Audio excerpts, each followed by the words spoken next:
Avec nos invités Louis de Ragnel, bonsoir Louis, bonsoir Laurence. Rachel Kahn, bonsoir Laurence. Alexandre Devecchio, Gauthier Lebret qui est là. Laurence. On a le plaisir d'accueillir Hervé Morin, ancien ministre de la Défense. Bonsoir à vous. Bonsoir. On vous voit beaucoup en ce moment, et tant mieux. Vous portez une parole qui est importante et qu'il faut entendre. Dès lors que vous m'invitez, je suis heureux de venir. Écoutez, nous sommes heureux de vous accueillir et nous sommes aussi avec Jules Torres. Bonsoir Jules. On va commencer peut-être par évoquer le président Macron. Alors là, en ce moment, il rencontre les chefs d'état-major d'une trentaine de pays de l'Union, mais aussi de l'OTAN. Un peu plus tôt dans l'après-midi, je vous le disais, il a rendu hommage aux victimes du terrorisme. Il en a profité pour faire un parallèle entre la situation intérieure et la menace extérieure. Écoutez-le. Une grande nation, elle n'a pas à choisir, elle a à répondre. Et elle n'a pas à décider de lutter contre les menaces géopolitiques qui s'imposent à elle ou contre les menaces sur son sol projetées par les terroristes. Elle a à faire les deux en même temps. C'est ce que nous faisons. Alors à l'heure où l'équilibre du monde se reconfigure, où ce qu'on croyait acquis s'éloigne et où ce qui paraissait exclu se rapproche, il nous faut en effet défendre ces valeurs indéfectibles de notre République. Parce que nous n'avons aucunement envie de subir. Nous voulons choisir le destin qui est le nôtre. Nous devons choisir le destin qui est le nôtre. Hervé Morin, vous adhérez à ce que dit le président Macron ? Bah oui, il est évident qu'une grande nation que nous sommes doit bien entendu à la fois assurer la sécurité intérieure et assurer sa défense. Il n'y a aucun doute là-dessus. Après, la question qui se pose, c'est comment, avec quelle méthode, quels moyens. Vous voyez, j'ai eu la chance d'aller sur votre chaîne dimanche. Au grand rendez-vous, c'est News Europe 1. J'ai eu plusieurs industriels de la défense qui m'ont dit, mais les commandes, on les attend toujours, quoi. Elles ne sont pas passées, les commandes. Non, bien sûr que non. Que des intentions de commande. C'est des intentions de commande. Donc, voilà, il y a un moment, et puis les commandes, on les passe pas, j'allais dire, simplement, puisque l'idée est de construire une architecture européenne, c'est d'avoir une vraie réflexion commune des nations, je dis bien, et pas de l'Union européenne, mais des nations qui, ensemble, décident de bâtir une architecture de sécurité. On voit bien quels sont les pays avec lesquels on doit discuter. Et donc, dans cette idée, et dans une programmation militaire, on augmenterait les moyens. Ce qu'il faut absolument faire, c'est jouer la complémentarité. J'ai des moyens de patrouille maritime, je vais assurer la surveillance maritime. J'ai des moyens de ravitaillement, je les mettrai à disposition le moyen de ravitaillement, malheureusement, c'est une grande faiblesse européenne. Mais bon, bref, faire en sorte que cette programmation en matière de défense, elle joue aussi la complémentarité entre nations qui, en quelque sorte, décident de passer un pacte de confiance. C'est ce qui est en train de se jouer, là, avec cette réunion des chefs d'état-major, vous pensez, ou pas à Paris ?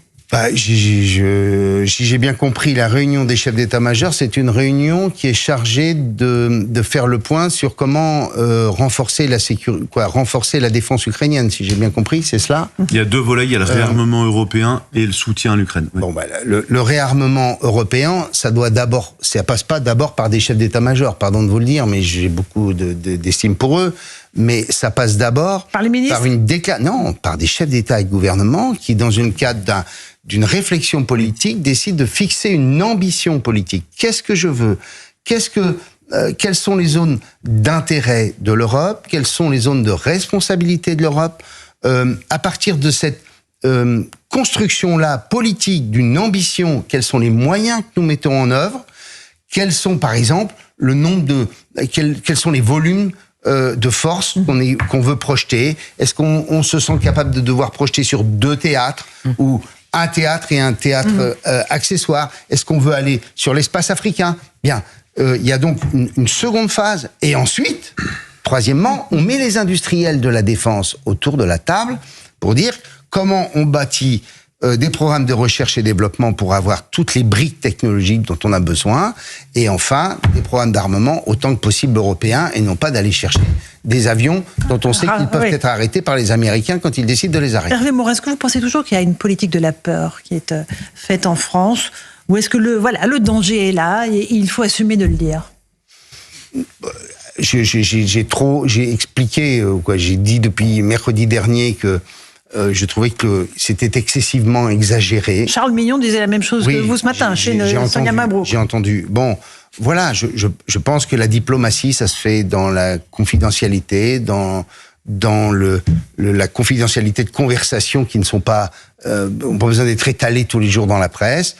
Là, j'ai le sentiment qu'il avait été plus mesuré. Mais ce que je sais, parce que pour tout vous dire, j'ai eu tellement d'appels, tellement d'élus me disant ce que vous avez dit, c'est exactement ce que j'entends en permanence dans ma commune, dans ma circonscription, etc. Les Français ont bien vu qu'à travers cette exagération, on rejoint un peu, pardon de la comparaison, mais un peu la scène du Covid, quoi, du genre, je crée... voilà, je fais en sorte de redevenir l'acteur majeur de la scène politique française. Non, et puis c'est pas seulement ça, c'est également, pour reprendre ce point-là, c'est toute critique de la ligne officielle du président de la République est vue comme le fait que nous ne serions pas lucides, que nous ne serions pas patriotes, que nous ne serions pas alignés avec l'unité nationale. Il y a quand même ce sujet-là qu'on est en train de voir et qui existait déjà en effet pendant le Covid, où vous étiez contre le confinement. Eh bien, on vous disait que vous étiez tributaire finalement de la mort des gens. Pendant l'invasion en Ukraine en 2022, on a vécu la même chose, où si vous étiez en désaccord avec Emmanuel Macron, bien vous étiez un poutiniste, un poutinolâtre. On vit la même séquence aujourd'hui et c'est très inquiétant. Gauthier Lebret. Alors, je veux juste souligner qu'en termes de communication en Arabie Saoudite, aujourd'hui, on parle de paix entre les représentants ukrainiens et les représentants américains. Nous, on réunit les chefs d'état-major. Alors, je ne vais pas aller jusqu'à dire qu'Emmanuel Macron prépare la guerre, mais enfin, quand vous réunissez les chefs d'état-major, surtout pas dire ça, ne dites pas ça. Et que de l'autre côté, on parle de paix en Arabie Saoudite, il y a une sorte de hiatus. Après, je veux bien qu'il renvoie dos à dos la menace russe et la menace qu'est l'islamisme. Il me semble qu'il y a une vraie menace existentielle aujourd'hui qu'est l'islamisme et une menace qu'est la Russie. On peut refaire la liste en Afrique, dans les territoires d'outre-mer où ils insufflent un sentiment anti-français, les cyberattaques contre les hôpitaux, mais cette menace n'est quand même pas du même ordre. Et puis quand Emmanuel Macron nous dit on lutte contre les deux menaces, vous trouvez que le président parle autant d'islamisme que de Russie en ce moment? Alors évidemment, on a des agents de la DGSE absolument formidables qui déjouent très régulièrement des attentats en France. Et donc on lutte contre l'islamisme. Enfin, Mulhouse, c'était il y a 15 jours, un islamiste algérien qui poignarde un retraité portugais. J'ai pas l'impression que aujourd'hui l'islamisme pour Emmanuel Macron soit un sujet suffisamment pertinent pour prendre la parole à 20h. La Russie l'est visiblement. Pourtant, dans les rues de France, c'est pas les Russes qui tuent encore aujourd'hui. Oui. Alors ça, c'est un discours. Est-ce qu'il faut le tenir, Alexandre Devecchio, ou est-ce que là vraiment on outrepasse notre rôle? Il faut le tenir. J'irai même plus loin. Il y a un décalage entre la volonté de réarmer sur le plan extérieur, que je soutiens parce que je pense que c'est le bon sens, même si la menace russe est une menace relative, c'en est une, et puis par ailleurs il y a d'autres menaces, mais il y a un décalage entre cette volonté-là et le désarmement qu'on constate sur le plan national et même européen, avec un état de droit, pardonnez-moi, européen qui nous désarme totalement, notamment en matière migratoire. J'ai appris hier que le concept de jambisation existait dans ce pays. Ça veut dire la jambisation, c'est les... Qu'est-ce que c'est, Alexandre? Parce qu'on sait pas tous, hein. Je vais expliquer, j'ai appris moi-même, mais c'est un phénomène en recrudescence, c'est-à-dire que les narcotrafiquants esquintent leurs adversaires mutiles dans les jambes. Donc ça, c'est quelque chose d'absolument, je pense, hallucinant, qu'on n'aurait pas pensé vivre dans ce pays il y a 15 ans. Et là-dessus, j'ai l'impression que l'État ne prend pas du tout la mesure de la gravité en matière d'insécurité. Donc, il y aura, pour qu'il y ait réarmement extérieur, il faut d'abord un redressement intérieur et un réarmement intérieur. Hervé Morin, je me tourne vers vous parce qu'on a peu de temps ensemble, donc je veux qu'on l'utilise à plein. Le réarmement de la France, il est possible. J'évoquais la dette française, qui est un véritable fardeau sur nos épaules, qui va sans doute obérer une partie de cet effort de réarmement.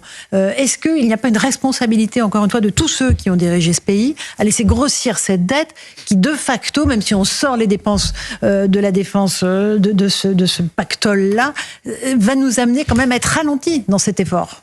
Au moins déjà, c'était une revendication ancienne de ministre de la Défense français qui était de dire l'effort militaire ne devrait pas être intégré dans la dette. Je me souviens de Michel Alliot-Marie dire cela.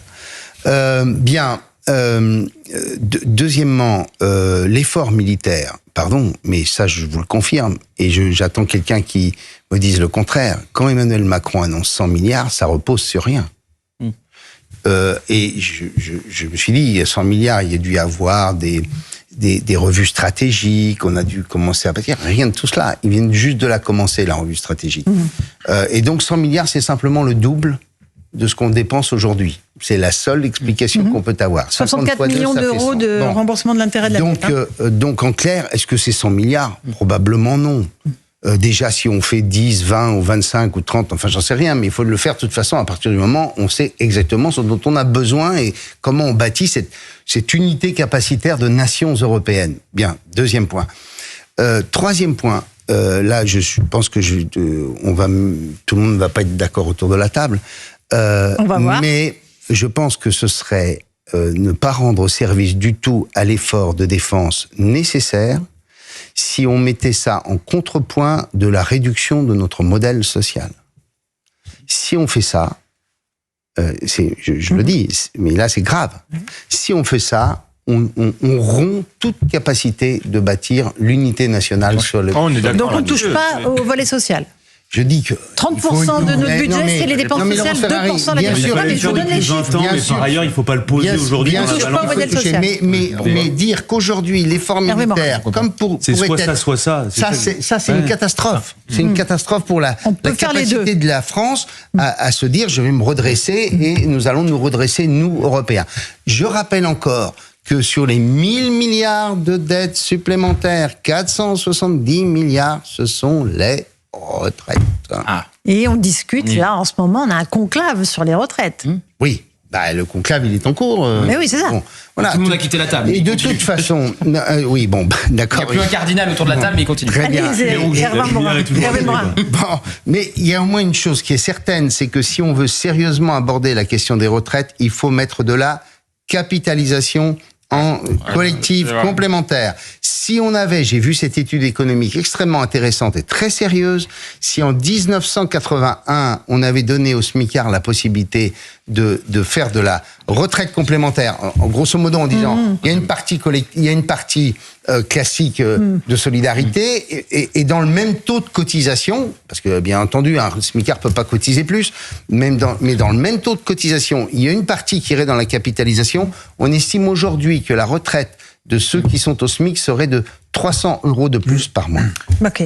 Bon, allez, dernier mot, Gauthier. Non, mais j'entends votre volonté de ne pas toucher au modèle social. Je note juste que on a eu 2 premiers ministres qui ont été infichus de présenter un budget avec des économies. On a même voulu augmenter les impôts avec Michel Barnier. Tout à l'heure, Laurent Wauquiez disait sur Europe 1 que c'est pour ça qu'il avait refusé Bercy et que c'était une erreur de vouloir augmenter les impôts. On n'est pas capable de trouver une économie. Alors, il n'y a pas que le modèle social. On peut aussi supprimer le Haut Commissariat au Plan, par exemple. Voilà, ça c'est vrai. Toutes ces choses qui Mais servent à vous, rien. ce que vous dites, c'est qu'il faut pas le mettre au même moment. C'est qu'on ne doit pas le mettre au même moment. Ce serait une erreur grave de dire on va financer l'effort de défense de la France par la réduction du Vous avez raison sur le modèle social, sur le CESE, je pense qu'on peut et l'ARCOM, on peut le mettre à tout moment. L'ARCOM aussi, 50 millions, allez hop, 50 millions pour l'aviation française. Allons.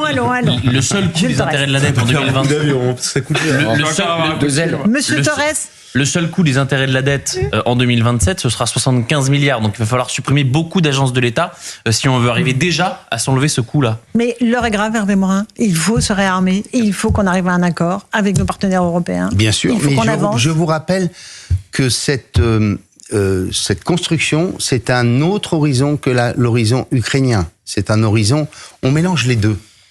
Il y a l'horizon qui est de renforcer autant que possible la sécurité des Ukrainiens, de faire en sorte que ce soit pas retombe pour eux, que ce soit pas une capitulation en race campagne, qu'il puisse y avoir un accord de paix qui donne des garanties de sécurité. Ça, c'est l'immédiat. Et je vous rappelle que ça se fait à Riyad, sans les Européens, vous l'aurez observé. Et de l'autre, il y a enfin des Européens qui se réveillent et qui décident d'assurer par eux-mêmes leur sécurité. Et ça, c'est un objectif à 10 ou 15 ans.